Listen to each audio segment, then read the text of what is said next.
Hi, this is Andy Strickland. Hey, Cam Jansen here. You're listening to the best of the Cam and Strick podcast from 2022. Yoink. You driving your family with a boat behind a fucking Jeep, that's a disaster waiting to happen. You know, it's not a disaster. Jack Edwards, people are going to enjoy this conversation, man. A lot of fun with the Boston Bruins play-by-play announcer from Nesson. Yeah, baby. Once got during the COVID, man, a fire alarm went off in their studio, and they had to leave and evacuate the building, and they couldn't do the third period of the game. Really? Yes. Did he say that? Did I forget it? Freezing cold outside too. Yeah. So he and Andy Brickley, though, they do a hell of a job, man. Bruins games. Yeah, they do. So enjoy this one with Jack Edwards on this edition of the Cam and Strick podcast.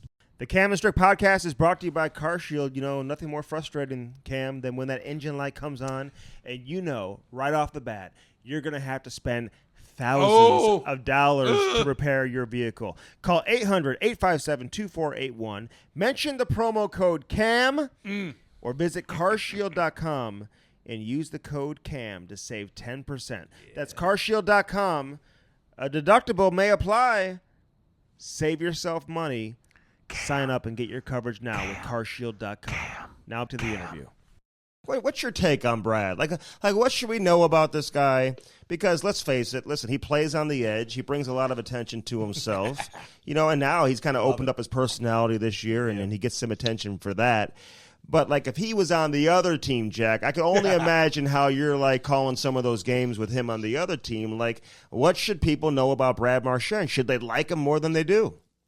Well, I think you have to look at a guy who broke in as a fourth-line mucker, and he was an agitator, and that is his worldview of being an NHL player.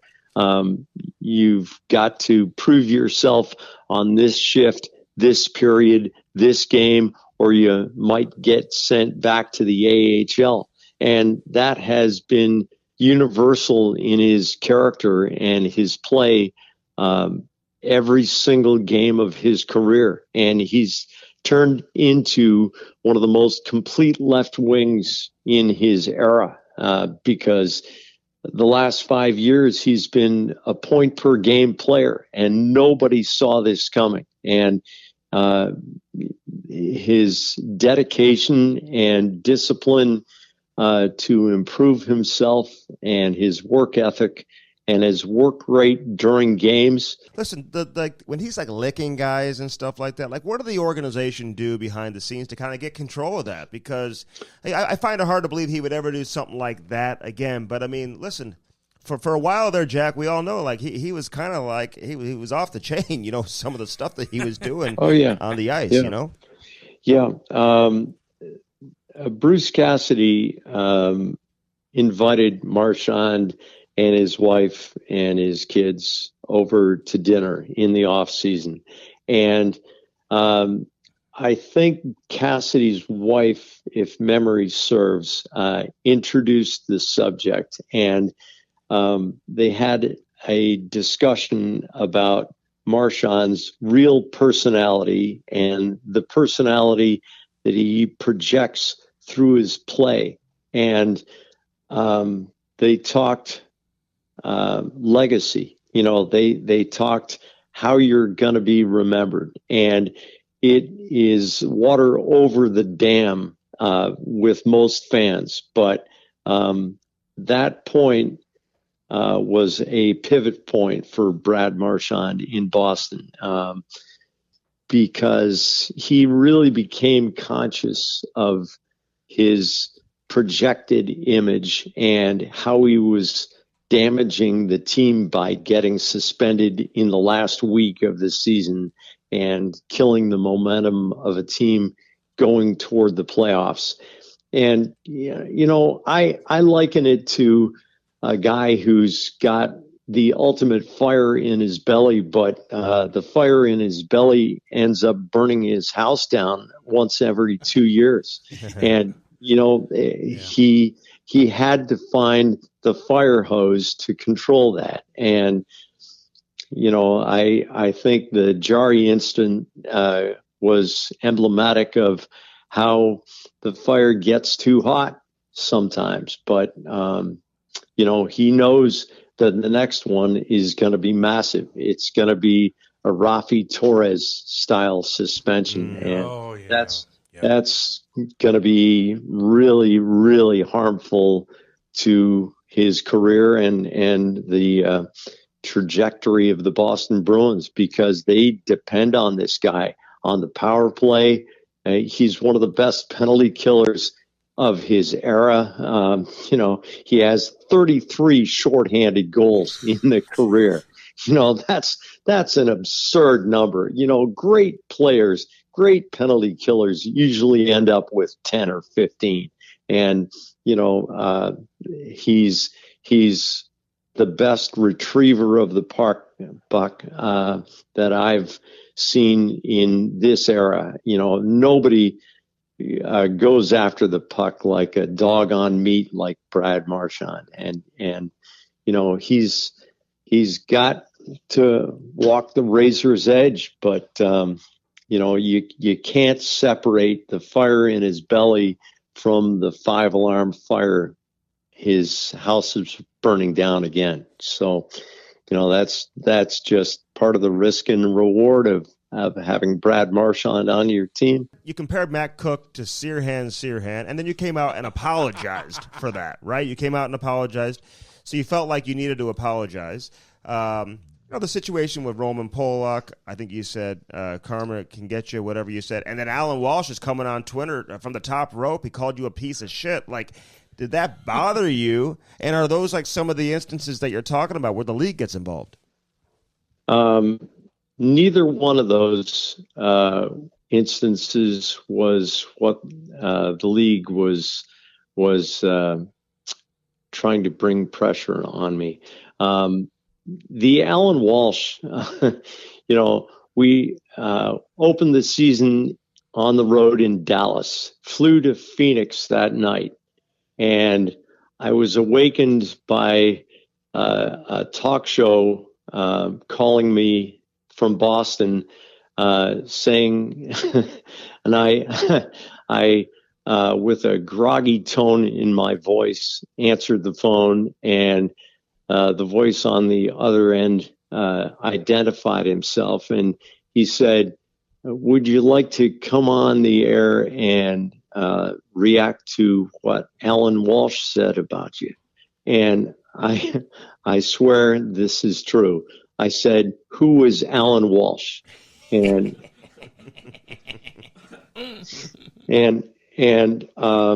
if you go back and watch the video, Chris Wagner is skating full speed toward a loose puck that's near the corner of the rink, and Roman Polak gives him a cross check in the small of the back.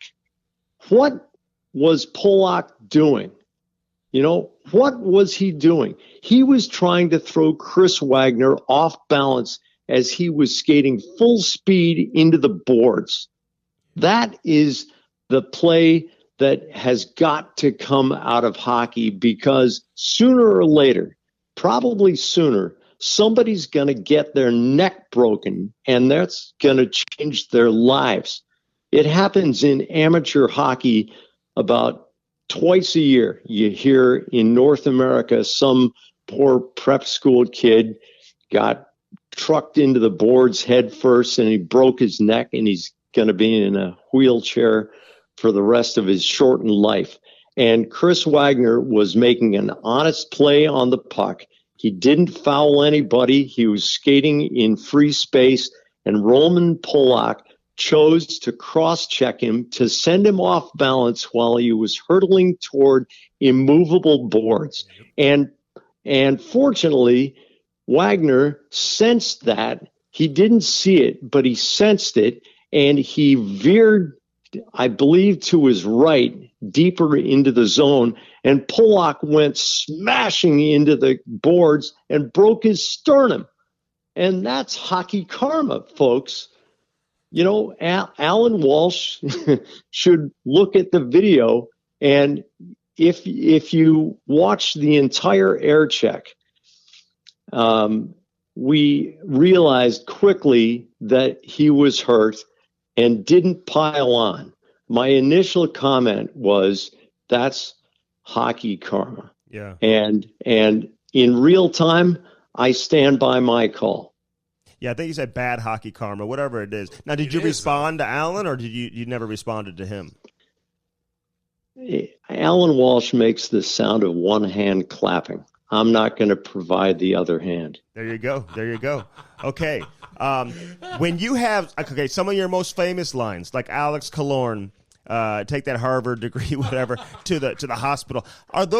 Are you coming up with those before the game? Is that completely like on the spot from the top of your head, Jack? Some of them are Scripted from notes. Okay. The soliloquy after Game 7 in 2011. I had 5.5 hours to drive from Montreal to Boston, and I took notes and charted out a commentary. Those one-liners are all spontaneous. It's just like a conversation in the stands at high volume during a great game, and it makes you laugh at what your seatmate is saying sometimes, and sometimes it falls flat. But you try a line and see if it holds. Okay, so and real quick, getting back to the Sirhan, I'm not like piling on with that, but you apologized. So like, was that on your own, or did somebody tell you during the break, hey man, you got to come on back on the air and apologize for that? No, I asked for the opportunity because that came after the lockdown in Boston, after the marathon bombing, the timing was terrible on my part, and the entire city was emotionally raw, and that was a mistake in timing on my part. I am so tired today. You look like it.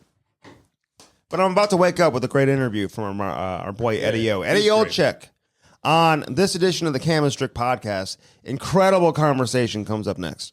I know you dealt with the cancer, and I know you've written a book and everything. You were very forthcoming with it. I remember watching you on television. Your first time back in the booth was very emotional. But how are you in St. Louis, by the way? Yeah, I remember that. I remember talking to you in the morning when I saw you there. Yeah. How are you? How are you feeling? And how's everything going with that? And just can you summarize the experience of going through all of that? Yeah. Well, I think the one question, and thank you for that, Andy. I appreciate it, Cam.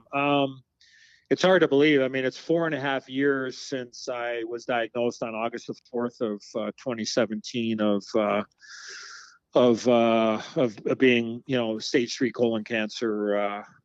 And the one question that I get the most is, do you look at being cancer free now? Do you look at life differently now than you did prior to getting diagnosed with stage 3 colon cancer on August the 4th at 7:07 p.m. of 2017? And besides sitting in traffic, a plane is late, petty things, like besides that, I can honestly say no. And what I mean by that is that when I was going through the toughest battle of my life of stage 3 colon cancer and having, 12 treatments of 48 hours every 2 weeks for 6 months, in treatment 2, I was ready to quit. The side effects from chemotherapy and the steroids it brought me to my knees. It tested my will to live. I've never quitted anything in my life, whether I was a young kid aspiring to be an NHL player and people telling me, kids from Chicago don't make it to the NHL, or you're not going to make the Olympic team, in 1984 as a 17-year-old, or being down $200 at the racetrack. Well, check that. Being down $2,000 at the racetrack. Don't lie to us. I wasn't gonna give up, right? I wasn't gonna quit. But when I got to treatment 2, and I took 4 hours of chemotherapy at the hospital, and then I would go home for 48 hours with chemo, and then I would get unhooked 48 hours later. The side effects for me were nosebleeds, bad headaches. I had neuropathy in my fingers and my toes. I developed a blood clot. And quite frankly, I just shit the floor. I could not control my bowel movements. And I said to myself, I'm in the middle of treatment 2. How in the hell am I going to get to 12? And I was ready to quit. I was ready to just say, you know what, whatever happens, happens. I can't live like this. Like, who wants to walk around and just go to the bathroom, without controlling it?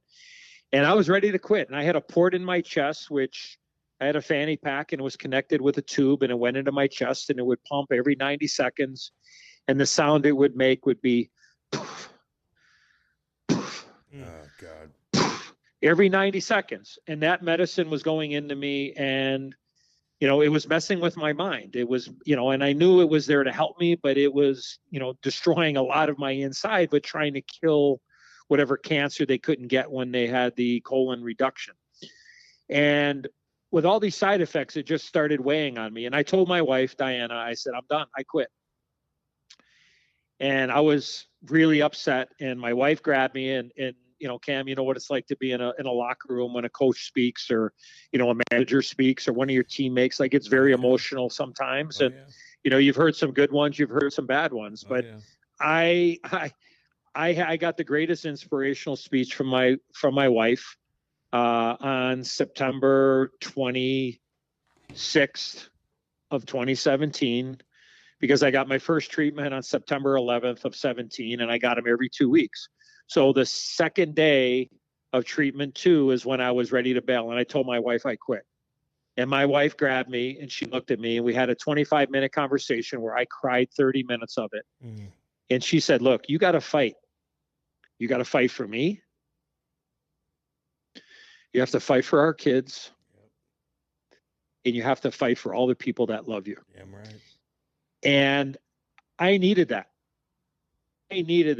Cam and Andy. I needed a reset. I needed a restart. I wasn't feeling sorry for myself. I wasn't. Trust me. I needed my wife. We need caretakers. We need that support. I needed her to tell me, look I know it's hard. I'm with you. Our family's with you. But you got to focus. You need to go day to day. You need to strap your hockey helmet on and just worry about getting through today. And when you get up tomorrow, you keep fighting. And I needed that because I was ready to quit. And look, if I would have quit, I would not be here. That's fact. But I needed that. And a lot of this is I want everybody to understand is that, obviously the people that are going through the battles, we're worried about them. Look, it could be anything, cancer, it could be psychological, it could be mental, it could be, any disease, anybody going through a battle, is that we need to check on those people. We need to let our friends know that we're thinking about them, or our coworkers with a text or an email or a phone to say, hey, because I had enough quiet time to last me a lifetime. And I want people to know that, hey, we also need to look out for the caretakers. Like, we need to check on I never saw my wife down. I never saw my wife worried. I never saw my wife weak around me. What I know is when she wasn't around me, I'm sure she was worried, right? I'm sure she let her guard down. I'm sure she was asking questions. So I want everybody out there to make sure is that we are checking on the people that are going through the battle. But let's not forget the caretakers. Let's make sure we're checking on them. Hey, how are you doing? Can I take you to lunch? Can I help you? Because out of my 12 treatments, when I would go to the hospital, I made sure that my wife didn't go to 3 or 4. My dad took me, my brother took me, my buddy took me, because I wanted her to get a break, right? To see me going through that. So I thought it was important for her to get a breather. But what I'm getting at the end of this long story is that when I said, people ask me, do you look at things differently now? The one thing that I can say, and when you talk about the book, Andy, is that my goal is that anytime I talk about this, is that if I can help one person that's listening, or one person that reads my book, or one person that sees me, is if I can help one person every time I open my mouth and talk about my challenges, the transparency and me being honest, it was well worth me spending time or writing that book. Is that when I was going through my biggest battle, my toughest battle, and I don't want to die. I was scared. I was afraid, but I was at peace.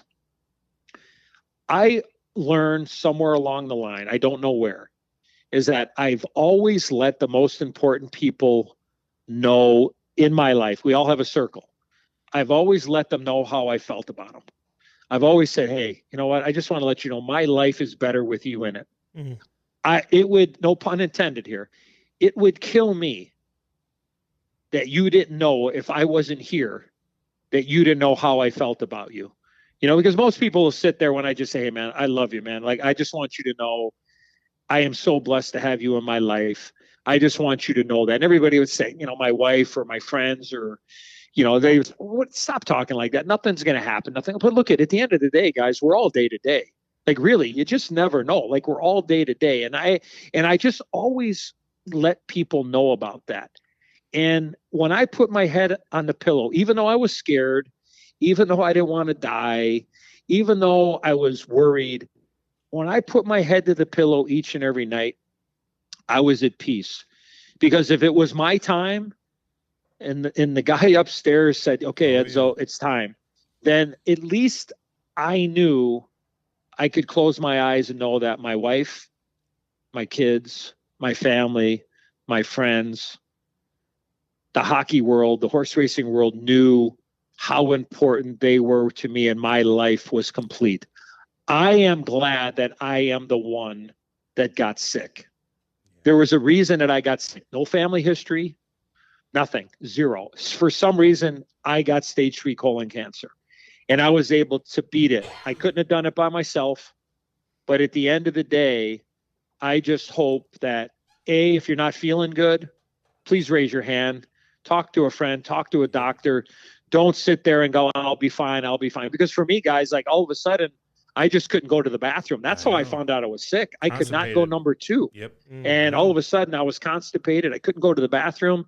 And the next thing you know, I'm having a 6.5-hour surgery, removing 13 inches of my colon, pulling out a tumor the size of my fist, and then telling me that I have stage 3 colon cancer. So, I just hope that people take care of themselves. Here, last thing is that when I was going through this battle, the recommended age for a colonoscopy was 50, to make sure that you go in there and get checked out and do what you need to do. Since that time, and we're going on 5 years now. Since that time, the medical professionals and the government has changed the recommended age for people at the age of 45 now to get a colonoscopy. So I would encourage, I'm going in October 7th. I'm going back. I haven't had one for 2 years because I had a great procedure a couple of years ago. So I need to go back in just to make sure everything is clean and clear.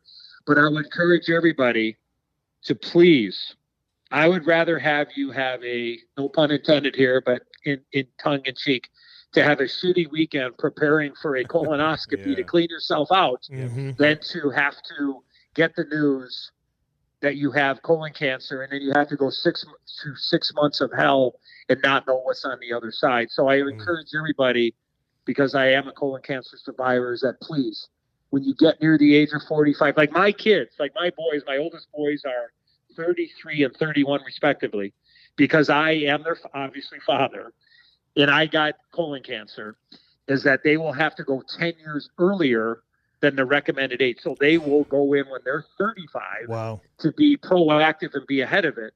and to give them peace of mind. Because look at, when I first got diagnosed, I'm like, how is this going to affect my kids? Is this something that I gave them? You know, will they get sick because of me? Mm-hmm. Like one of the hardest things I had to do was to go look my kids in the eyes and tell them that I was sick. Because when you are diagnosed with any disease, let alone cancer, you feel like you become a burden. You feel like you let people down. You have people worrying about you. Like that's the last thing as a parent you ever want to do is worry your kids. But I was very lucky to have an unbelievable team of doctors led by Dr. Michael Terry, who's the team ortho with the Blackhawks, Dr. Michael Rucka, Mary Mulcahy, my team, but then also the people around me, my family, my kids, and my kids were rock stars of handling it. And I couldn't have done it without them. I know that for sure. So so-called Team Olczyk, we did it, and we want to try to be an inspiration to anybody out there that's in any kind of a battle, regardless of what it might be. Did you play against Valeri? I don't remember. You probably did. I did. Yeah, you would have. Yep. For like a year or two. Yeah. You might have been scratched that game. I don't know if you were. Yeah. Go fuck yourself. All right, Valeri Bure and Candace Cameron Bure. Yeah. We got them both. Hi, Candace. In this edition of the Cam and Strick podcast. Enjoy.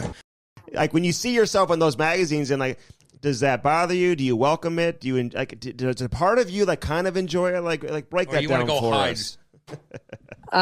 You know, I can never get used to this. I'm not a big fan of that. I never was. I think, I tried to explain to you guys that I'm more into privacy and, kind of doing my own thing. But I embrace it. I embrace it as much as I can. My wife likes it. My wife likes to be in every magazine. And oh, good. Well, she likes that. She's standing here laughing at me. Is she? Can we say hi to her, please? Can I just say hi? Can we talk to Candace?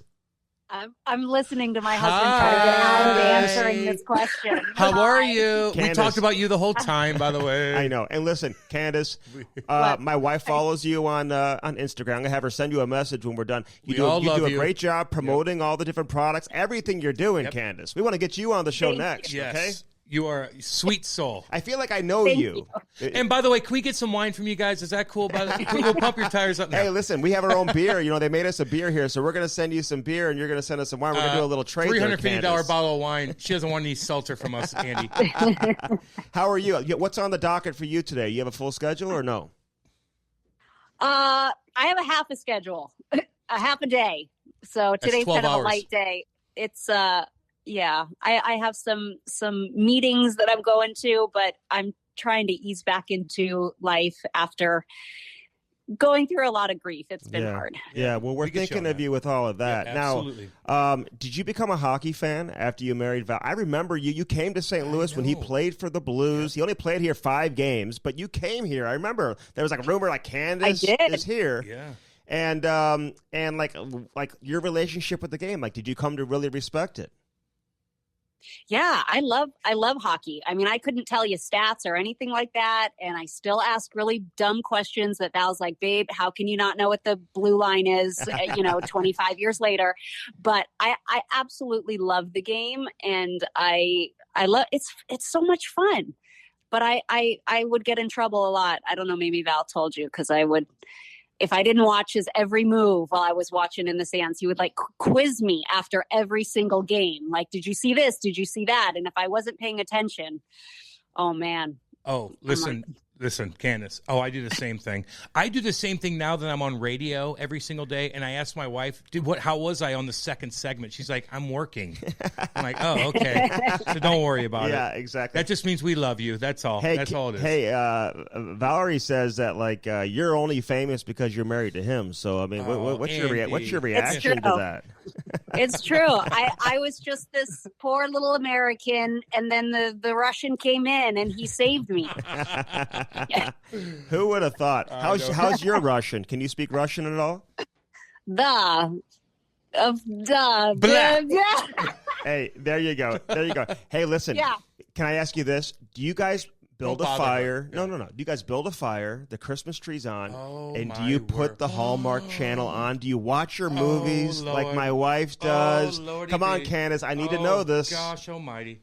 Yeah, of course. I put the Hallmark movies on but only when Val is not home, because Val does not like the Hallmark movies. How dare he? Everybody is so It's perfect such in those a lie. movies. It's My such a 11-year-old lie. daughter, it's Listen, like, it's a marathon. All we do is watch Hallmark. well, we have He's that in lying. common. We're Honey, watch me again. I'm on again. well, listen, that is my 11-year-old daughter. She watches We all it love with it. my wife. Like, it's like their thing that they do at nighttime when they're Andy, like, who you kidding? You're in the doing mix stuff. on that too. Listen, guys. and I peek in there too. You guys know? are great. We follow all you guys, and, Yeah. and we really appreciate coming on. Candace, especially you. Never mind Yes. Valerie. We love you, Candace. Well, I thought it was my podcast. And then just- well, we turn changed into it. the Candace. We changed it. We change. No, you guys. And we'd are- love to have some of that wine. We'll pop it up for you guys. And No, now you're going to start saying that I'm a second round draft pick again. No, That's no, no. Andy. No, you Send me are the wine. Listen, Val, you are a early draft pick, and listen, and Pavel is Valerie's brother to us. Okay, just That's so you know. it. That's it. Okay. all right, guys. So, Listen, go all enjoy the best. yourself. Go kick your feet up on the beach and smile to the lovely sunshine. Hey, you go have. rollerblade. Go rollerblade with no shirt on, Valerie. Rollerblade. Well, my Speedos are on, so I'm ready to go. Oh, yay. Next to Bruce Willis. That's it. Hey, guys. Okay, all you're the the best, best. man. We're rooting for you. Yep. We'll see you Thanks, guys. guys. Thank you so much. Take care.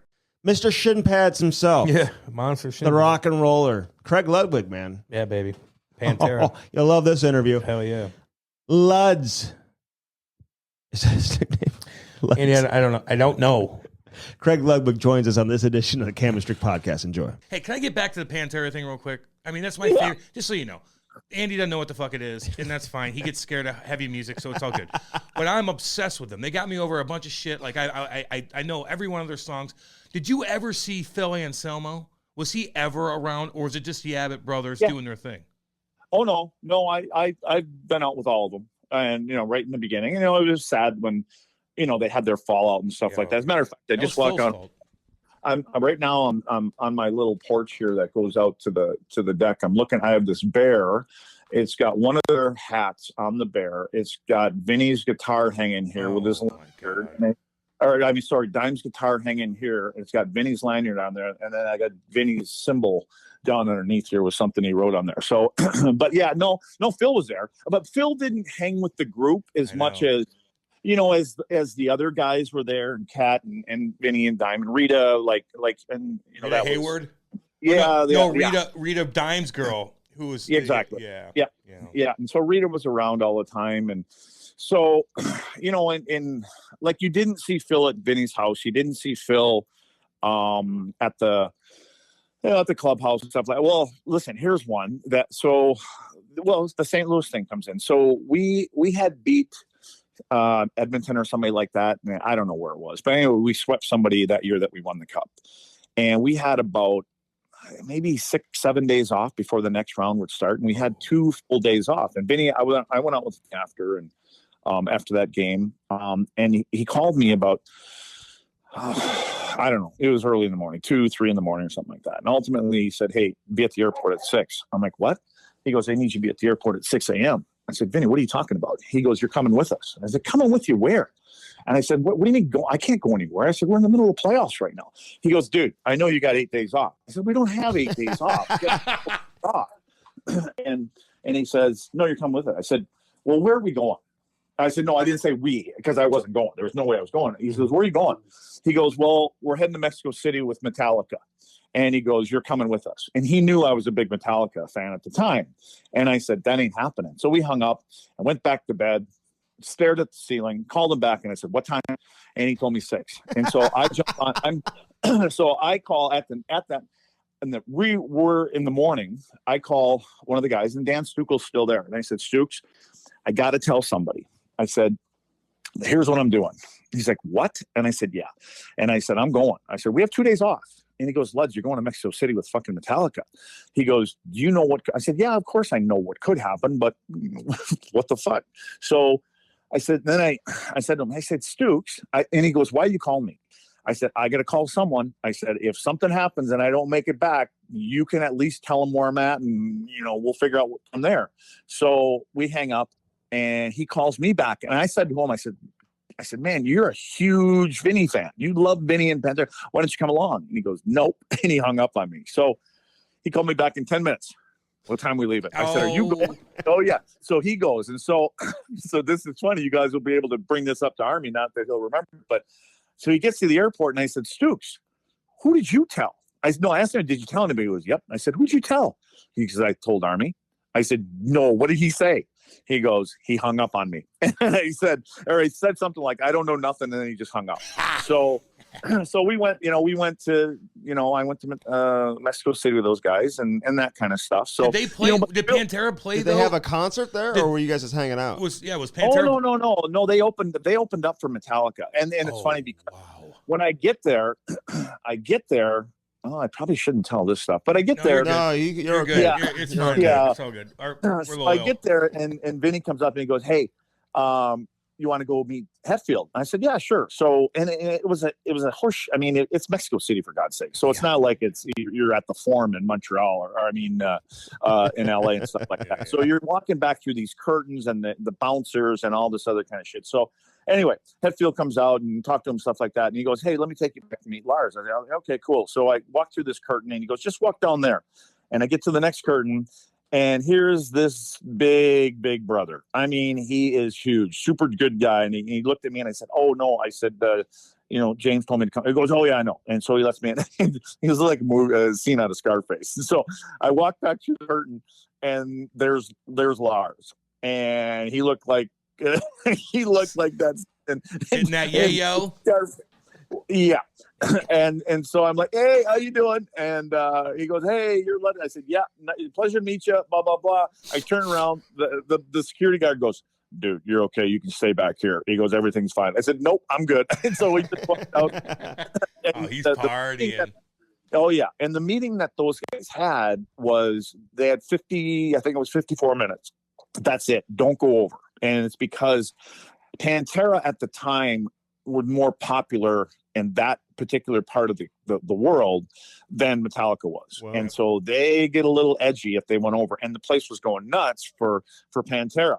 And so, chairs were flying and all this other kind of stuff. So anyway, it ultimately worked out well. And, and then the ending was great. When we came back, nobody ever said a word. I didn't even start telling that story until probably about 3-4 years ago. I figured that, dude, yeah. And it never really got out. That's crazy though. Cause that's when, that was what was it 99, 98, 99. Yeah. That's when Phil was like hardcore heroin, getting off of that. And no one would ever want to play after Pantera.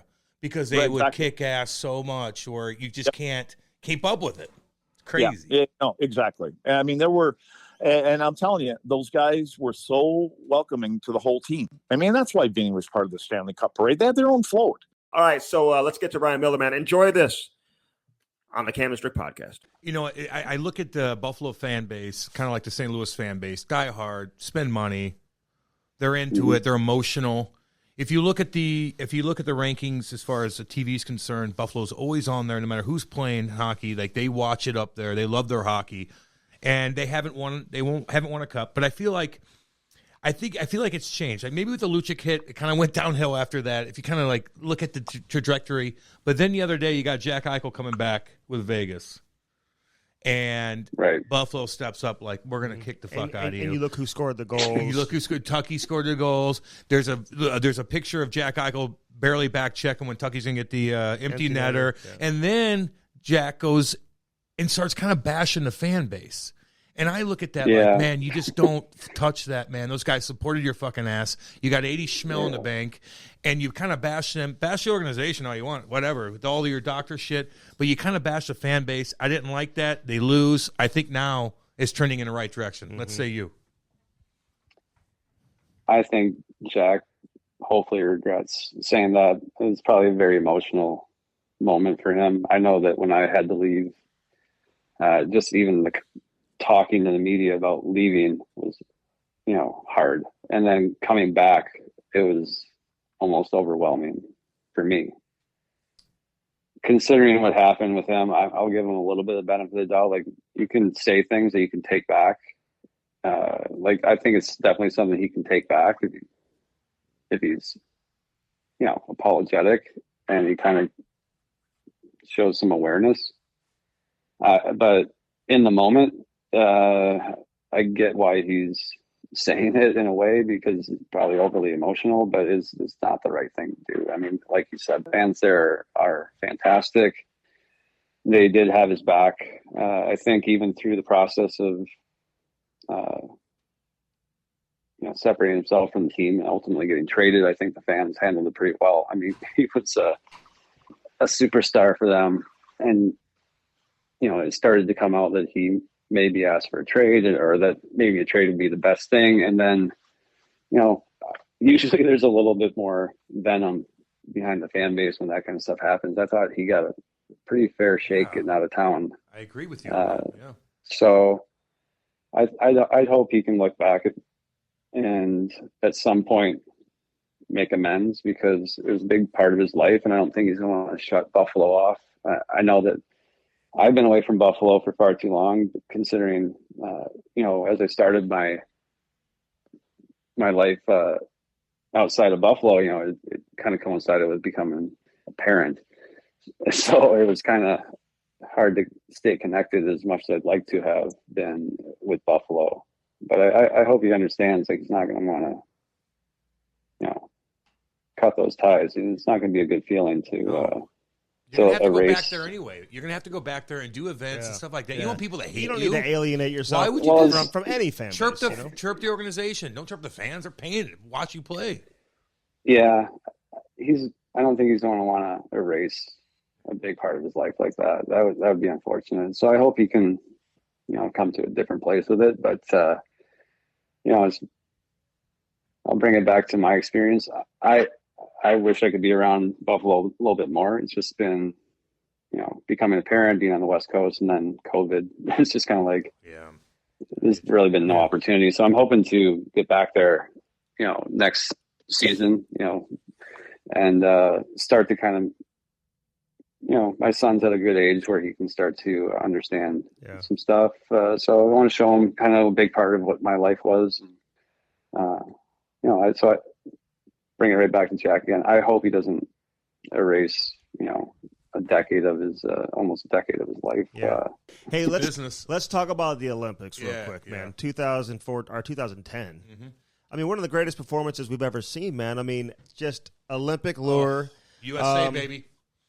You're named the MVP of the Olympic tournament. You were absolutely incredible that entire year, man. In the NHL, combined with what you did in the Olympics, like if you could just kind of like bottle up that year and just experience that euphoria, man, like it's just incredible to experience that. What do you take? It's a lot more boring. It's a lot more boring than you think, guys. Oh, was it? Come on now. No, I just mean like the actual doing of those things is it's a lot of couch time. It's a lot of preparing. Like, what do you mean couch time? Like just chilling, like getting away from like playing video games? Because sometimes people play video games just to get away from reality. No, not quite that far from reality. But I just mean like it's not like oh my god, we won that game, that's so great, and then it's like on to the next. It's very much okay, that happened, move forward. Okay, that happened, move forward. It was such a sustained mindset, and I planned it that way, knowing that it was Olympic year. Like even from my training protocol in the summer leading up and trying to peak at the right times and having that planned out and trying to find moments in the season to catch rest and then also train and peak at the right time again. Like just a lot of thought went into it and very satisfying. And that we, were able to get pretty close to the ultimate goal in a few areas, but happy overall with the way it played out. You can't have everything in life, I guess. So it was another one of those things similar to Buffalo. Like we prepared well as a group, and we had a mindset going into that tournament, and we all kind of, fed off of each other, and it was a great 2-week experience. Okay, so can you walk us through though the Crosby goal? Like what were you seeing at the time? Like, did he surprise you? I mean, that he went 5-hole there. Were you expecting him to shoot there? Like, and then can you close your eyes and take us through the play, and then remember like what it felt like to watch them felt celebrate like shit. after. Yeah. Come on, Andy. After it went in. Well, let him explain that. Go ahead. I thought the way the puck came to him and the way we're basically on an exit, and the referee gets his foot in the way, Mm-hmm. and it turns the play. And so Crosby has more time than he thinks. And just the route he was taking is like, oh, he's going to have time to go to the front of the net.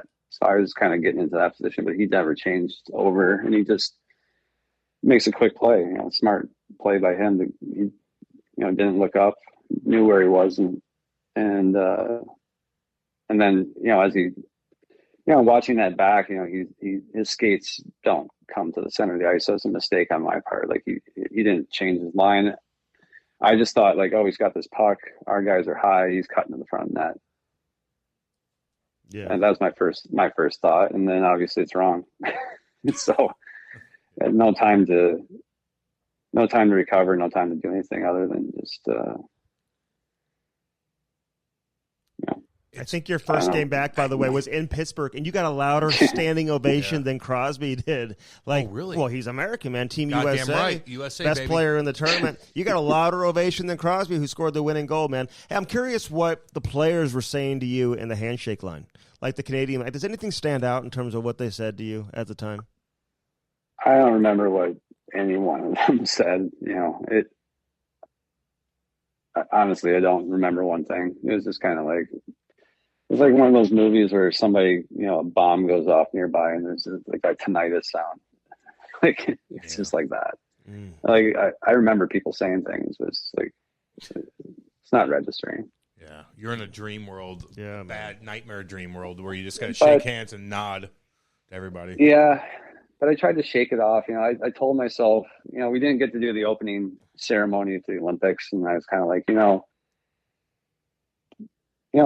know you watch the Olympics, you're like, okay, it seems just kind of like you're not on the ice cool, but like, okay, I can tell my kids and grandkids that, I got to do this.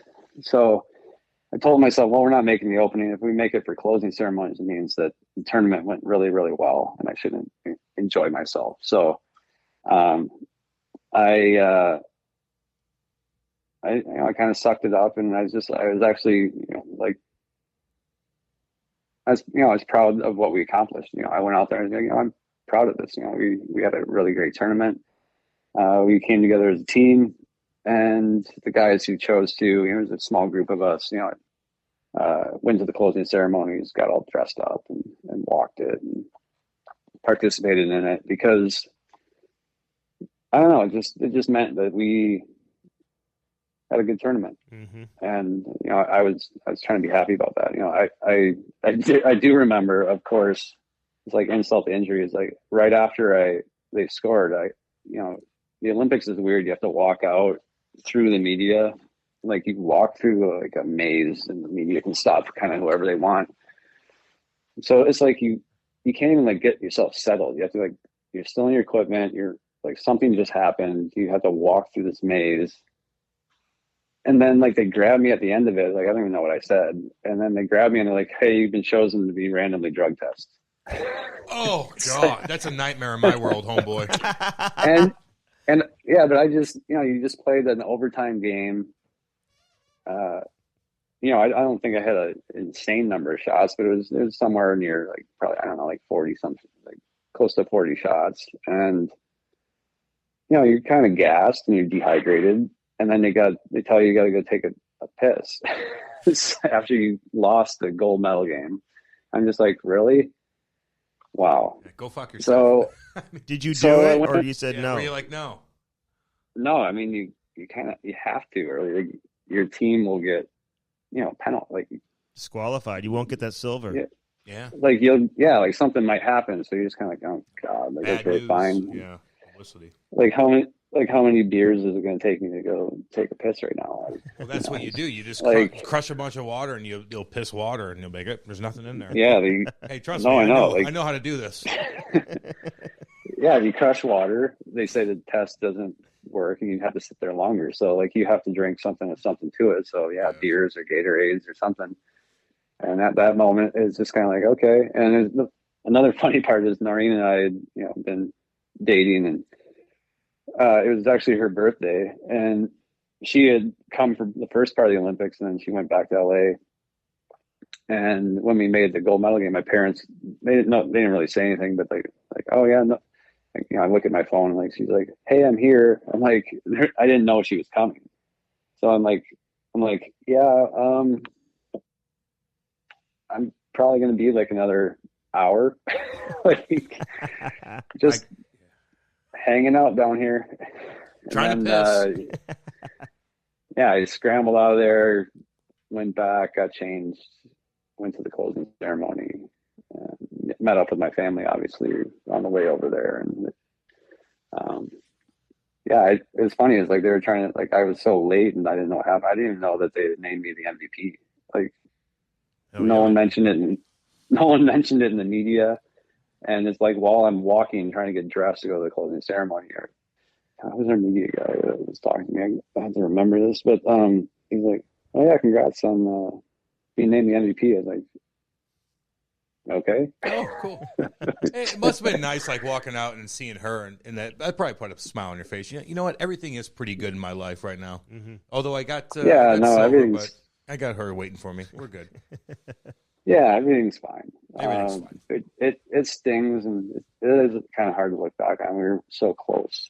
I think somebody mentioned, I didn't really see the play, but they thought maybe Stasny had shot one on a flat angle that kind of grazed the crossbar in overtime. Or I don't remember, honestly, but somebody mentioned that to me, and I was just kind of like, yeah, I mean, that's how it goes, man. Like, will you watch the play? Because they show it all the damn time. They show the Crosby shootout goal on you, too, from the outdoor game at Ralph Wilson Stadium in the snow. Oh, where he fanned on goddamn Crosby. Yeah, goddamn Crosby. Always Crosby. I know. How'd you not make that save, by the way? Because he did fan on it, and it kind of just trickled through. Like, were you like, son of a bitch? Well, it's just the way it works with me and Sid, I guess. I think he's going to do one thing, and he did another. It's just the fun part is, Sydney and I have gotten to know each other over the years, and he hides out once in a while. He's come out to California to train.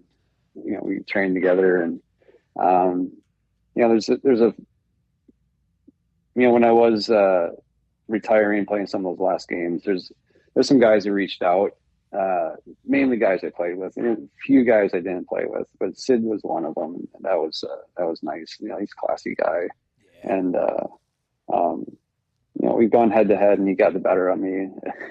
So, but if somebody's going to get the better, it might as well be Sid. Well, exactly, and you got the louder standing ovation in his building. You own him. Throw that out there.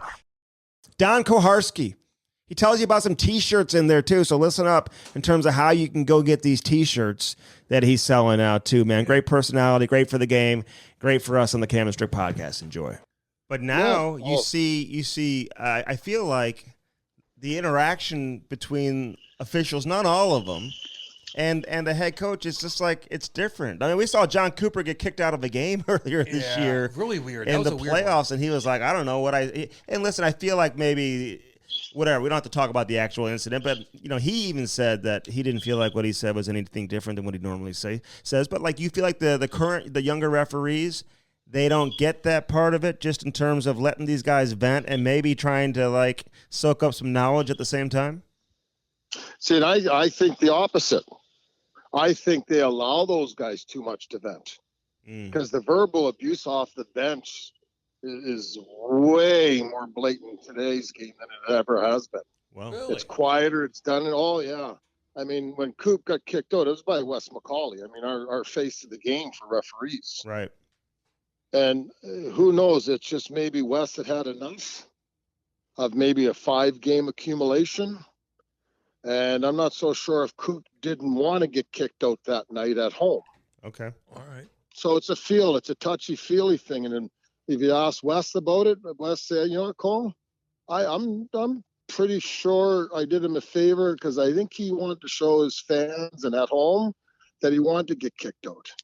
Just like because coaches do that sometimes. You look at a game and you're losing. Mm-hmm. There's no chance of winning this game, so they'll do. So it's a whole melody of things. There's so many moving parts, but I think the guys get away with more abuse of the officials now just because of the lack of experience of the guys on the ice. I gotcha. Yeah, they need to make it more like baseball and basketball, where they're just tossing coaches baseball out. Especially, you could tell The sometimes fans would love it. I know. I like when the baseball, the strike zone's not there. We just happened the other day in the Yankees and fucking Boston playing. Yeah, I do watch baseball, by the way, Andy. I have to talk about it all the time. But yeah, no. But what is it? But what do you do? Break like a scenario down. Like, what would you say to a guy that's? I mean, there's a couple calls, maybe you missed something, this, that, and the other, and he's crossing the line. He's crossing the line with you, and he's like, "You mother!" Like, how do you settle that down? And like, how can if one of these young kids are listening to the podcast? Because who knows, they probably are. Like, what do you like? What'd you do differently that they're not doing to settle things down? There's a fine line of being emotion. You got to win. It's emotional. You're saying things that are just trying to get people going aloud. That's the emotional side. So as an official, you have to understand that side. But then there's the fine line across that line, becoming personal. Mm-hmm. And once it's personal, you're a fucking prick or you're a CS, good rotten bastard or whatever, and it gets really. Then you know what? They have an avenue. Give them a bench minor penalty. I like to see more bench minor penalties assessed in our game today in hockey than what we have. Mm-hmm. And the guys have the right to do that. Nobody's holding them back. So you only take as much as you want to take. And you know what? I always say, you don't want to be liked in our industry. You want to be respected. Yeah. And the 2-minute minor penalty can go a long way for the rest of your career and getting that coach under control. That's what I did my day. And so did Bill McCurry's and Paul Dvorsky's of the world. I mean, we picked our spots. We give them warning and say, listen, I'm not fucking around here. I'm going to give you a bench minor and embarrass you. Yeah.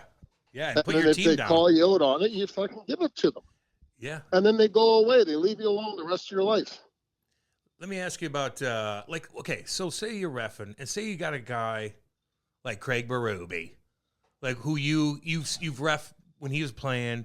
He was a fucking shit. Chiefs. Oh, God, is he awesome. Shit kicker. I love Chiefs. Everybody loved him, respected him, scared of him, all that combined. And now he's a coach, and he gives you some fucking shit. Mm-hmm. Do you look at him differently than some kid that came up that maybe didn't play, and now he's a little acting like a badass? I don't know. In our day, we all personally would have.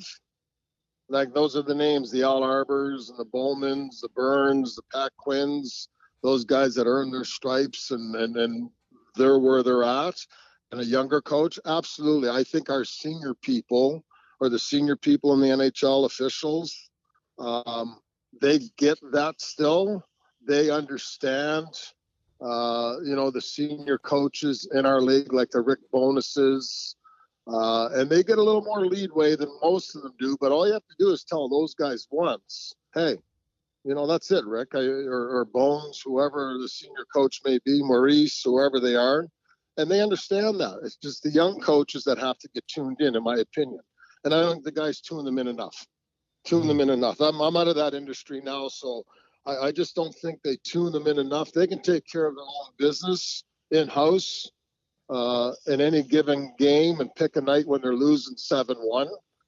Which is what maybe happened to Coop. Maybe something built up 3 or 4 games before that, where a referee gave him too much rope and might have got his PP whacked from his management team in the NHL. And then he'll say to himself, "No, there'll be a time. There'll be a time out there when it's good." And maybe that night with Wes and Coop, that was the situation. Yeah. Okay, Coop, that's fine. You can go now. Yeah. Bye-bye. See you later. To me, it shouldn't be that. It's not that big of a deal. I mean, especially and that's maybe why it looked so weird at the time. Yeah. It could have been something from 5 or 6 games during the season, where you might have said, there'll be a time, Coop, and I'm going to get you at home. Yep. I'm going to get you at home. I want to see more coaches do that. I want to see more coaches do this. Like, just keep pushing the buttons until they get tossed. I want to talk about this TNT thing. First off, okay, so who called you? Like, did you find out from the league they were looking to hire somebody? Like first, how'd you get the job? Well, I was, for a couple of years, I was on this gig about that consulting thing I talked to you about earlier. And I was on the gig one time with TSN. After I retired, I went and did Off the Record with, I can't remember. Who Landsberg? Michael Landsberg. Michael. No, not Michael. No, it was I can't remember. It doesn't matter. Doesn't matter. OTR in Toronto. Mm-hmm. And that was the year, my first year off the ice. So after I was done the show, TSN's headquarters were there. They called me over to have just a idle chit chat with me. And at the time, so that was like 12, 13 years ago, I had sort of put rumors out there. I think, we should have referees like we had coaches' corners. Why not have a referee's corner and take a 3-minute block and explain a rule or explain something to the fans? If they've seen something in game, we can pull up the tape and talk about it. It's 3 minutes of your life, TSN or ESPN or whoever, TNT. Not TNT because they weren't around then, but so I was just something I was throwing out there while I was still in the NHL as a manager.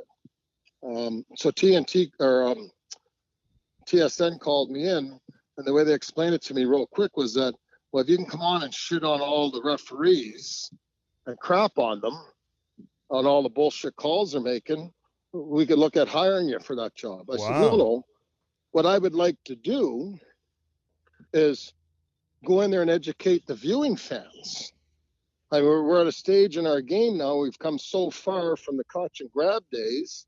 The game's faster now. There's skilled players. We're getting more shots. We're scoring more goals. There's more offense. I can explain the game to the viewers so they have a better understanding why things are done the way they're done on the ice or why they miss them. I can be negative, but in a nice way. To be honest with them, they said, no, we want guys that are going to come in and carve and not worry about protecting the guys that they worked with for all those years. I said, well, right now I'm not ready to do that because I went to battle with them for a bunch of years and I'm just off the ice. Yeah, man. So I like those relationships I have. So 2 days later, or a week later, they hired Kerry Fraser. Perfect fit for that job. Well, why is he a perfect fit? Because he'd have no issues doing it. And he didn't. Because he he was okay being the guy to come in and shit on the other referees. Yeah, wouldn't bother him at all. Is he liked by the referee fraternity? I can just talk about myself personally. I don't have a whole lot of respect for the man. I'm sure he doesn't for me. But with going into great detail, that's just my personal opinion. Could you imagine? Did you ever have to work in the 2-referee system? Like having to work with another referee who you didn't get along with? Like that can't be easy either. Yeah. Yeah, no, it's not easy. It's happened. It's not easy. I mean, but you know what? The ones that don't want to make it easy, they don't make it easy. The other guys will just, make it work. Okay. Okay. But anyway, so back to TNT. Yeah. I heard a late rumor, and I was talking to Eddie Olczyk for a couple of years. When I found out that Eddie was going to TNT, and then Gretz and the boys and Talk had signed, that's when I reached out to Eddie Olczyk. I said, Eddie, here's something like we've been talking about for the last couple of years. Do you have a contact? Do you have an in with Turner Media and TNT? And Eddie said, where are you? I said, I'm in Buffalo. My wife and I are flying back to Tampa. I said, we're connecting. He said, well, give me a chance. He says, expect a phone call. So TNT called on my connecting flight. Said that they researched my name. Michelle Zakira, she used to be with the Atlanta Thrashers. The Atlanta Thrashers. Yeah. Waddell. So she's been around the game for decades. And then she was under the understanding that I was still an officiating manager coming out of the COVID, which I wasn't. I wasn't going back. So on that note, she asked if I could get on a Zoom call and do a meet and greet on Monday morning. This was a Saturday afternoon. And then I did that. And then Tuesday morning, they called me back and hired me. Wow. Yeah. So one of those good Zooms. That easy. You must have really done well on the Zoom. Yeah. You don't have a shitty internet connection, I'll tell you that. Oh, is that direct? No. Here's the kicker to the story. I get on Zoom. I'm practicing for an hour, so the camera will come up, the visual, and I'm not good at that shit, eh? And it worked. My wife and I, Susan and I, it worked. Adam Foote on this edition of the Chemistry Podcast. Being a defenseman, you got to go back and get that damn puck every single time. Who scared you? Like, I shouldn't say scared, but like, who's the guy that hit you? Because look, guys could, want to fight you. There's big, tough guys, but if you don't fight, I'm not going to do anything to you. But the hitters will get you, especially as a defenseman. Who scared you? Well, I mean, you know who's the strong guys, right? Like,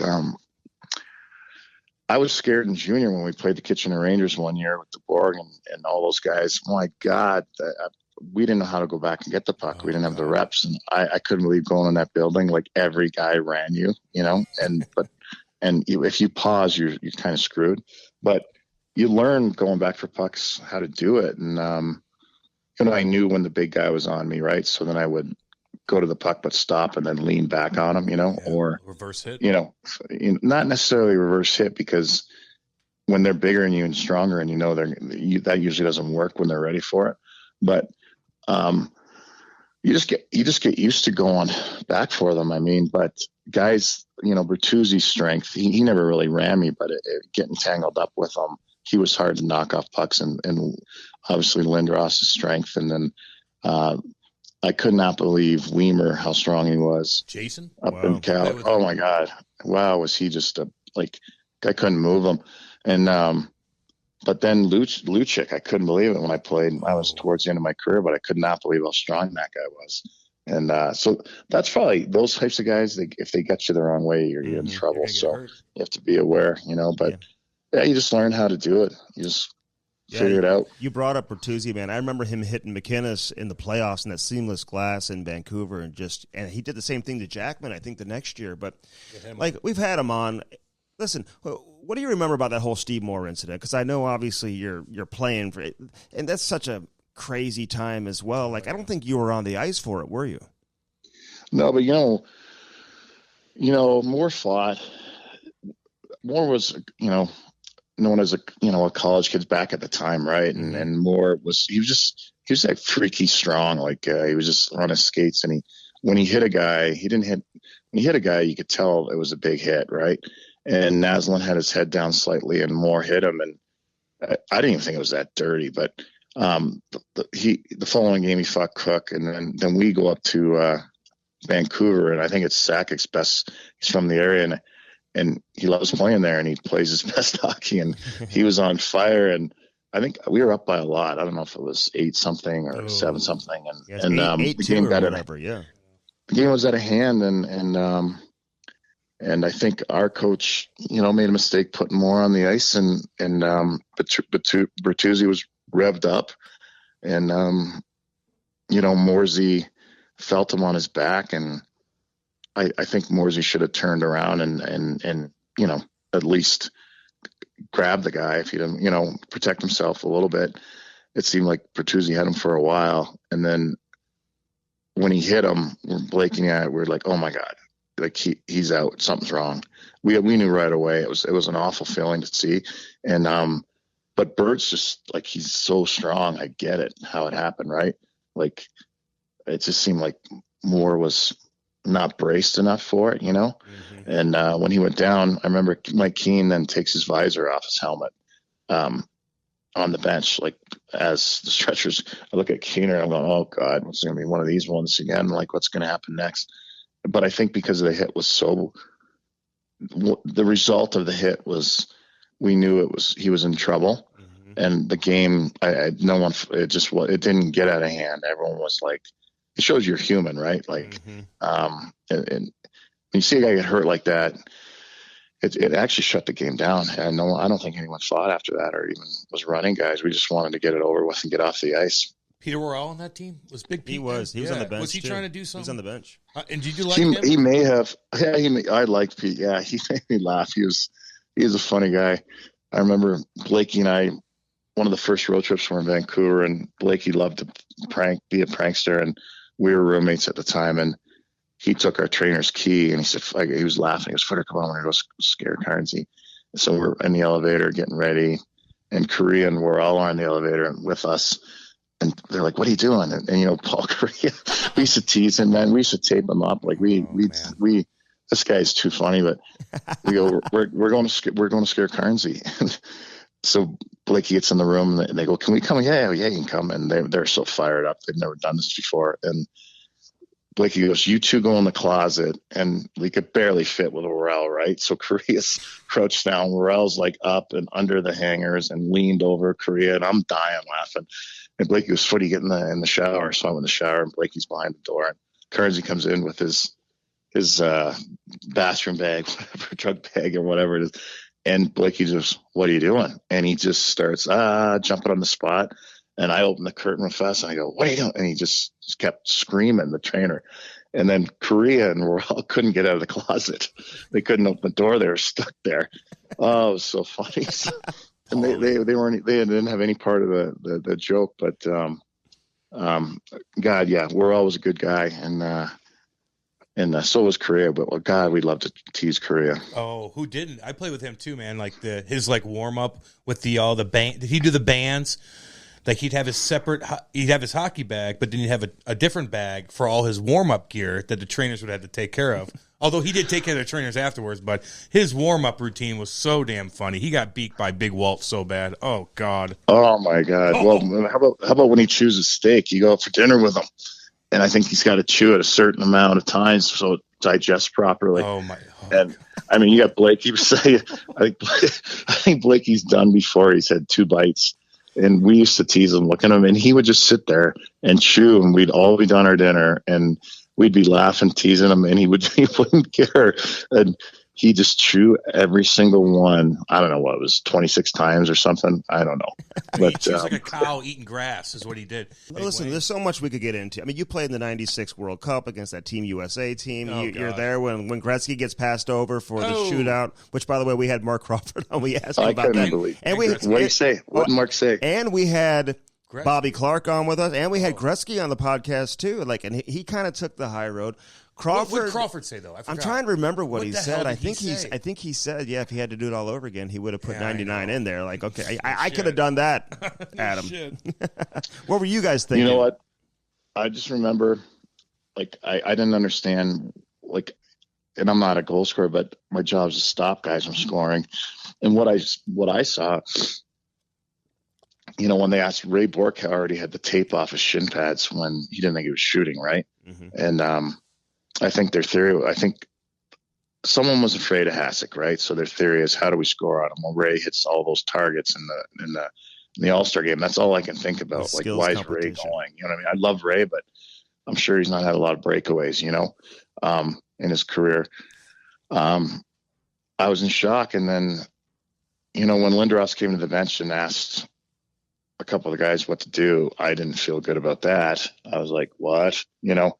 He seemed real nervous, and that's, you know, it's a tough stage for a young guy, you know. And then Gretzky sitting there, and, you know, even Gretzky not getting the C on that team really. Bobby Clark said he regrets that one too. They gave it to Lindros. Oh my God! You know what? It bothered me, and I was young, and I just nothing against Eric. I think Eric probably would have wanted Wayne to have it. If Wayne's there, Wayne should have the C. We all want him to have it. The country want him to have it. He deserves it. He's earned it. I was in shock. And when he didn't shoot, I could not believe it. I think that's honestly, that shootout, I think we were so numb and stunned of the whole, not just the shootout, but losing that way. And then we lose to the Finns, right? And we don't get the bronze. I just think, I don't know. I can't understand it to this day that why Wayne, he would have found a way. Oh, yeah. You know, it's Wayne Gretzky. But that's what I thought. But how could you not think that? You and many others thought that. Yeah, I mean, how could you not think that way? Yeah, we had Big E on too, by the way. You know, it'd be like this year. It'd be like this year if they would have went to the Olympics. Like, McDavid wasn't going to be the captain. Okay, Sidney Crosby was going to have the C on his jersey because that's who wears. That's the way it should be. Yeah, exactly. Yeah, exactly. Yeah, exactly. You're right. Yeah, it puts a different dynamic in the room, and maybe the coaches thought, okay, it's. Exactly. The young guys are going to win us this thing, but no, I mean, you don't need to go into. It's so hard to win at that level. You don't need to start the wrong way, you know. All right, Colton Parayko is on this edition of the Cam and Strick podcast. Get to know more about this guy, one of the most underrated defensemen, one of the best defenders, one-on-one defenders in the NHL, joining us now on the Cam and Strick podcast. How was the COVID thing though, man? Like, you know, you guys just won the fucking cup. you're dominating. Then you go that goddamn Right. bubble, and you're like, oh, this is cool. Yeah. it That's fucking was terrible. Although it was in Edmonton, though. Your Yeah. parents couldn't even but come still, to the game. they couldn't even hang It was out with tough. you. I saw him a couple days, but we had the full fence around the whole hotel. Oh my god! Prison, dude. And so I met my nephew for the first time through like this fence, and it was so weird. Are you serious? But I mean, it was like the beginning of COVID, and everything was strict, especially Sure. Canada too. Sure. Yeah, Like Canada was Justin Trudeau on put it. his foot down on that. And so it was kind of like weird like that. And then my one niece that I've seen, like I was sorry, what was she? She would have been 2 at the time. Mm-hmm. So I saw her for the first couple summers. So it was weird seeing her again through a fence. But and then even not, I mean, obviously not that just those two, but just my whole family in general. But the bubble, I don't know, let's just call it an experience. How about that? Yeah. Shitty one. I'm just gonna go for an experience. Like the hockey wasn't even, Goofy. I remember the games Just were all starting different. late, and you're Right, just yeah. kind of like watching. Right, and I mean, you can You only know, do so much. you just knew it play wasn't so much the Call of same. Duty. You knew. Oh yeah. Were you hanging out with players from other teams and stuff? Not really. Oh yeah, I guess think you the weren't schedule allowed was to. enough. Yeah, that's actually true way. too. I didn't even think about that. Yeah, Wasn't yeah. there like a yard? There was a big outdoor yard, but no one was really. Yard. It was like this big prison concrete yard. pallet, No, basically. it's horrible.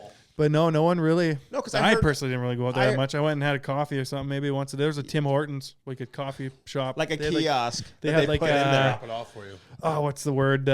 Food truck, or it Yeah. was like a coffee truck, so you could go get They a were free like, Tim "Sir, Hortons if you stand wanted." back and put your mask on. We're gonna put Yeah. the coffee right So here." you didn't do what the NBA players did and sneak girls in through No, bags? yeah. Was, Well, any- Art- was anybody doing that? no, we had like a that sucks. security guard at every That sucks. door way to get into our base Really? inside our Like, thing. you so- guys aren't having any fun. Yeah, like I remember there if we were ordering like DoorDash and stuff, and someone like the security guy would like take it through the fence and like wipe it off with his Lysol. Oh, or my Which is something. irrelevant. Now we Right. You know. got Lysol all over your food. Everybody Yeah, bought Lysol. This Didn't do tastes like anything. lemon Okay, now Lysol. the co- Nice. is the COVID off of my burger? No, it's not. The Lysol got it off. No, Yeah. that was a debunked. Yeah. Oh my god. Certainly So, debunked. I don't know. It was an experience, I guess. Yeah. Yeah. Let's just go with Yeah. that one. Let's just go with that word. Hey, know. does it I bother you because like you're so big that like fans and people like think that you should be like this crazy man on the ice? You should be like fighting and like crushing guys. I mean, And- I hear it a lot. Everyone, yeah, but I don't Okay. know. I just don't really figure it's my game. I feel like. Yeah, you got to be. Like who we kind you of touched are, on it right? earlier. I like to jump up. I like to be in the play a little bit. Like if I can break up a play and then jump up, I don't need to crush someone. And No. you know, I mean, maybe you got to be mean sometimes or whatever. But I just like to get the puck. And then jump up in the play and move the puck and Yeah, just be that kind of player. I mean, but I've always said this. you don't have to be like mean or think anything like that. It'd be tough to play against. I don't think. Mm-hmm. You know? 100% right. be hard because you are hard in the corners. Right. You're hard in Yeah, front of the and net. you go- Win battles, I mean, win my dude. battles. If I win my battle, I don't need to. You win your crunch anyone, battles. you know, so You win your battles. Um, Are coaches they leave you alone about that? Do they want you to like be crazy? Like no, they're not. Mainly just be aggressive, not like not be crazy or anything. Just I think Stop the play. when I'm playing my best, I'm aggressive and Yeah. I'm on my toes and like I wouldn't. There's no need to be aggressive and try to no. step up and be who I'm not. I'm not. That's not my play, and that's Listen, if it was my play, that's my play. But it's not, I guess. And you played under Rick Wilson, I think, Yeah. 1 year, right? yeah, was that my? No, that was my second year. Because you never played under. Did you play under Shawzy? Yep, that was my first year. Okay. Yeah. You've had some good defensive Oh yeah, coaches. really, really good. And then like Mike Van Ryn. See, Yeah. I think Mike Van Ryn doesn't like. Not enough people know as much about him because Otter played here. Everyone knows who Right. Otter is. Jim Montgomery was a former head coach. He comes Right. here, and Chief is Chief. He's the head coach. So like, what should we know about Rhino?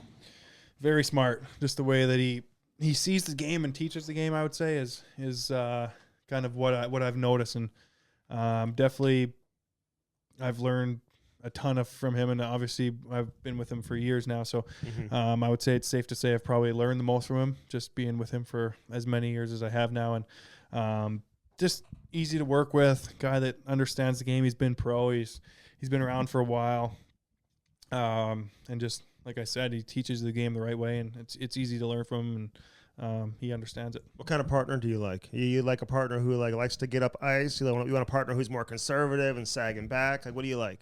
A little bit of both, I would say. It's nice to see when someone can jump up and be active and join too, and I can stick back a little bit sometimes. But I mean, a little bit of everything. I mean, just someone that's Yeah, a hybrid. just a hybrid. Yeah. Okay, well, who have you played with the most since Bomeister left? I'm trying to think. I mean, it kind of switches up a little bit at the beginning of last year, Meeks, know, and then you've when had a Leds bunch came, of I was playing with different Leds. Both very good players. That You think you'll start with him this season? Leds, probably. If we're gonna start how we finished, I guess I assume. But I mean, training camp is always you just never know. I mean, sometimes you think you're gonna play with someone, and I remember when Kruger came here, gonna play with him. I thought, and completely changed, and so I mean, you just never really know. But yeah, I thought Leds and we had a good thing going. Good thing going. What'd you learn from Bowmeister? Just how to be a pro, I think, how to play in the NHL. Just, I mean, everything you got every day you show up to the rink, and I mean, he's in the gym, and I mean, it's easy to say that, but I don't know, just the way that he went about things, just how much respect he had from everybody. He didn't really say much, but if he did, like, literally the whole room would Okay, give me an example of that when he did that. Give me an example. In the playoffs a few times. There was one time, too, I think in that year when we made the run, when he was like, everyone knew we were in last place, and he's like, this is like, I don't know if we were losing one game pretty bad, like, and he was just like, all right, put the shit aside here, really, and like, we have a good team, like, we just got to help each other out, work for each other, like, it's not that hard, and like, literally, like, the whole room was listening, and then it's like, we just took off after. It was crazy. Was he like real quiet like that? Like, hey guys, we need. Yeah, he was quiet too, like, and like really, but like the shit. That's just like the way he was, and I think the guys even like took it like. No, they're just more like, whoa, he talked. Yeah. Well, he's so respected. Yeah, but that's what I mean. That's it's the like thing. he like, doesn't talk all the time, right? So when he does talk, people listen. Yeah. Oh yeah, 100%. He was like, yeah. It's not like a Slipknot concert where he says something, you get up and you headbang. No, he's like, whoa, this means something. Yeah, exactly. And, the guy who's played like 1,200 games. Yeah, like exactly. He's a hunter-gatherer too. If you get stuck on an island, you want to be with Jay Bowmeister. Yeah, or in the middle of the woods. Yeah. He'd help you out a lot, Andy. Oh yeah. Is he? So he's the one. If you were to get stuck in the woods in Alaska, where the Grizzlies I'm going Bo. 100%. Really? Oh yeah. Yeah, dude.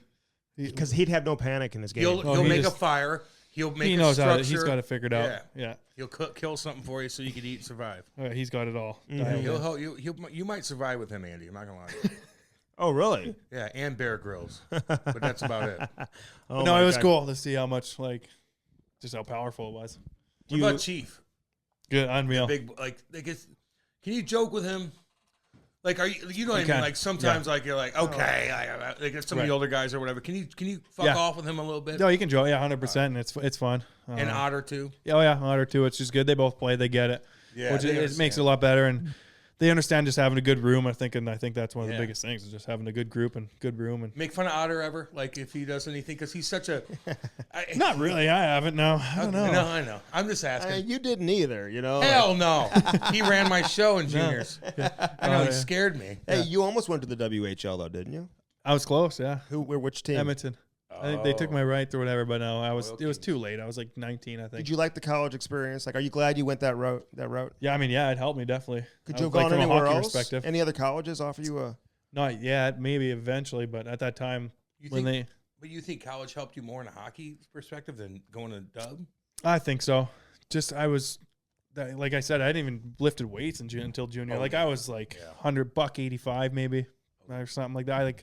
So college was unreal for me because I got to lift weights Monday through Thursday, basically. And I just get strong. Alaska too was nice. We just did Olympic lifting. I was just doing squats, front squats and cleans and hang cleans and all this. Can you explain that to Andy because he has no idea what? Are you still friends with your college friends? Oh yeah. We talk. Some of my best friends are. You bring them in for games and. Oh yeah.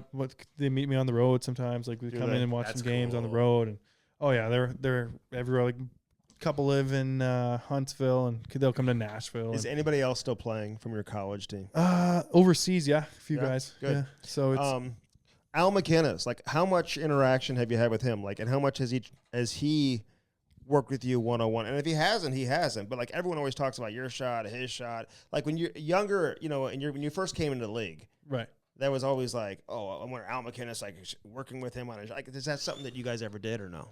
Oh yeah, we would chat all the time. I would see him all the time around, which was cool, and especially for me too. The Hall of Famer teaching me here, what's going on, how to play, and stuff like this. And so that was cool for me, just to have him show me the ropes, or at least try to make my game better. What do you say to you, how to walk the line? A little bit, yeah, and just shoot, and just how to shoot, where quick, to shoot, half exactly, slap, do this, just do things that. like that, and just mainly just told me to shoot. I think. Yeah, right. It's Just like, find just the opening get and there and get the puck to the net. It's Go like, break somebody's the ankle. forwards are so Go good hurt at this Finn league. Bishop. Exactly. Forwards are just that good at this league. You can just That was a let it fly. goddamn game changer. Oh, it Yeah, was. that was crazy. No, that was like a series. That was a changer. motherfucking That series. was- Yeah, Andy. Series. The changer. craziest part is that we scored right after. I would say. I right know. after. Yeah. Right after. And we love Benny Bishop. Yeah. Love him. Unreal. St. Yeah, Louis he's kid. skating Like, we here. love him. Skates with us. He's an awesome guy. Mhm. But Yeah, you he's put unreal. him down, and Yeah. all of a sudden everybody's like, "Fuck yeah, let's go!" Like seriously, I know. Like, that was a big deal. Man. There's a lot of big deals plays that you made, dude. No So you chance. know. I know. No way. I mean, Are you yeah, good? no, yeah. All right, Peter Bondra. Is he a Hall of Famer? I don't know. I want to hear some comments from the listeners. Like, let us know. Do you think he should be? Over 1,000 games, over 500 goals. One of the best Slovakian players ever. I mean, when you think about what he did, and obviously being a part of a lot of international hockey for Slovakia too, man. Great teammate. Was on some really good Washington Capital teams. Played with Adam Oates. Played with a bunch of different people there with the Capitals. Went to the Stanley Cup final, man. He talks all about it and then some. Great interview, great conversation with the one and only Peter Bondra on the Cam and Strick podcast. So when you first got here, were you like, oh my God, like this is completely different? And when you walked in the locker room, like was there everything was kind of organized and like explain like your initial thought when you came over here and you started playing for an NHL team, Getting paid. I landed on the Washington airport, and it was 5 o'clock rush hour with rain. Oh, I couldn't believe it how many cars on the road. For me, it was overwhelming just to see that. You got to the hotel 3 hours later. Nice cars too, probably different cars than you've ever seen before. Of course, yeah. There's no Skodas or any Russian cars on the road, so you have all that luxury cars, which is to my eyes was overwhelming. And there may be that many cars on the road. What I was going to say, obviously traffic and everything else. I remember a trainer of the Capitals came over, picked me up, but his name was Slago, Doug Scherer, and he was really ripped. I was like, look at him. You are a player? Because they already give me a translator guy, which is to help me to start talking to, because I didn't speak any English at all. I mean, nothing. I didn't have a clue. And because I learned for 8 years in Czechoslovakia, Russian language. So I was able to speak Russian, but not English. So he wasn't a player. So I was wondering, geez, how the player is going to look like, So anyhow, funny story, even, so I got to before train camp, you skating with a bunch of guys. It wasn't no contact that just everybody started getting to a town. And everybody look at me like, who is that guy? He's skating a little faster than everybody else. So when the train can start, obviously I had a big target on my chest. Trust me, everybody tried to slow you down or just, get a piece of physically and try to even, because everybody fight for a spot on a team. And somehow I managed to survive the train camp. I made a team. Preseason, the team was playing 11 games. I played all 11. The coaches tried to see me in every game. Yeah. And remember, we had there was a free nights and free game. Obviously, this new rule, you cannot do that. But now at that time, you can do anything. So I played pretty much even free nights and free games. So somehow I survived. I made a team, and I was lucky because as soon as I made a team, you guys remember Neil Sheehy? Yeah. I talk to Neil all the time. He's an agent, man. I'll give Neil a shout out. Yeah, he is. Yeah. But Neil was obviously on the team, and I skate my first train camp, and they're like with helmet Jofa. Remember, like Team Solani type of helmet? Yeah. All the heavies were the Jofas. Like, Peter Kleeman wore the Jofa. Cosmonaut or something like that. And Neil Sheehy, after I made the team, he took the helmet from me and gave me CCM. And I asked him, why? Well, if I know you are European, if I go to corner, I will just kill you there. So he tried to protect me. I mean, because obviously he was a tough guy on the team, and he pretty sure he felt responsible, make sure nothing happened to me when I started the season. Because obviously the game was different than now. So Neil took a helmet, gave me CCM. I said, okay, I will play with CCM, no problem. But funny thing, Neil Sheehy got traded to Calgary following year. And I am on the warm-up in the Calgary. I look at Neil, he's skating on the other side, and he's got the Jofa helmet. They're comfortable. Yeah, the comfortable one. And obviously, during the game, I didn't ask him. But after the game, I kind of ran to him and I asked him, "Why you have a Jofa helmet?" He said, "He want to look like European." So I was laughing like crazy about that one. Well, that'll do it. Hey, I got to talk to you about a couple of instances though, like Peter or Dominic Hasek, like you kind of like shoved him from behind, and he like took off his blocker and like threw it at you, and it's like one of the like most hilarious like highlights in the history of hockey. Like Dominic, like, I've never seen a goaltender do that before. He literally took his blocker off and threw it at Peter Bondra. Like, you guys have a relationship before that? Like, do you laugh about it? Like, of course. We know each other. Either I had the chance to meet him before he came over, maybe a couple times. But also when you play against each other, we always say hi or just acknowledge each other. But Dominic, that was the playoffs, and obviously, as you know, if you get under the skin of Dominic, you might have a chance to beat him, or he will make a mistake, or make him a little bit not comfortable in the goalie crease. In those days, you can still go to a crease, so pretty much through the whole series, we had at least one guy always stepping on his toes there, and I think that was when we met in the corner on the game. He was already, we got him. So got him got him. He was all distracted and he couldn't, I guess, hold that blocker he threw after me. Good thing. You know what? I remember this play. My head was kind of looking different direction, and blocker went behind my net. I didn't see that. I was skating to middle ice to change, and all of a sudden, like 2 or 3 guys from Buffalo tried to challenge me because they thought something happened. But all of a sudden, everybody come to circle, nothing happened, and the game was over because that was the end of the game. And I came to the locker room. I saw on the replay, and good thing I saw it because I was going up to talking to media, and all the questions are about this sort of accident which has happened. So at least I had a little knowledge because, like I said, on the ice, I didn't see the blocker flew over my head. The Cam and Strick podcast is brought to you by Bellman and Bellman.com. BEHLMANN.com. Get out there to Detroit, Missouri. Check it out. On one side, you got the Buick, the GMC. Options for everybody. Then right across the street, you got the Chrysler, Dodge, Jeep, and Ram. Again, find something that works for you and get yourself a new set of wheels in time for the winter.